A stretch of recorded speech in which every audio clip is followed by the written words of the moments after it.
Guys welcome छ मेरो छोटो एउटा मिनी ब्लगमा। आशा गर्छु हजुरहरू सन्चै हुनुहुन्छ, म पनि सन्चै छु। म चाहिँ जाँदैछु दिदी घर, अनि त भाइले चाहिँ पुऱ्याउन जाँदैछ। अनि यता चाहिँ म चाहिँ पुगिसकेँ। दिदी घर चाहिँ टाढा होइन, जखलाबन्दा हो। अनि यता चाहिँ म आइपुगिसकेँ। अनि यता दिदीको छोरो चाहिँ के गर्दैछन् म तपाईँलाई देखाउँदैछु। यता चाहिँ हेर्नु न, खेलिरहेका छन्। अनि त्यहाँबाट म दिदी घरमा भएका फुलहरू तपाईँलाई देखाउँदैछु। हेर्नु न कस्ता राम्रा राम्रा फुल रोप्नु भएको छ।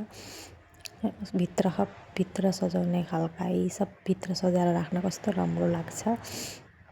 अनि हामी केटी मान्छे चाहिँ जहाँ जाँदा नि फुलै हेर्छौँ। म चाहिँ हेर्छु, हजुरहरू चाहिँ हेर्नुहुन्छ कि हेर्नुहुँदैन कमेन्टमा जनाउनु होला। मलाई चाहिँ खालि फुल देख्यो भने लोभ लागिहाल्छ। अनि यता हेर्नु न, भित्र हेर्नु कस्तो राम्रो फुलेको यो फुल चाहिँ।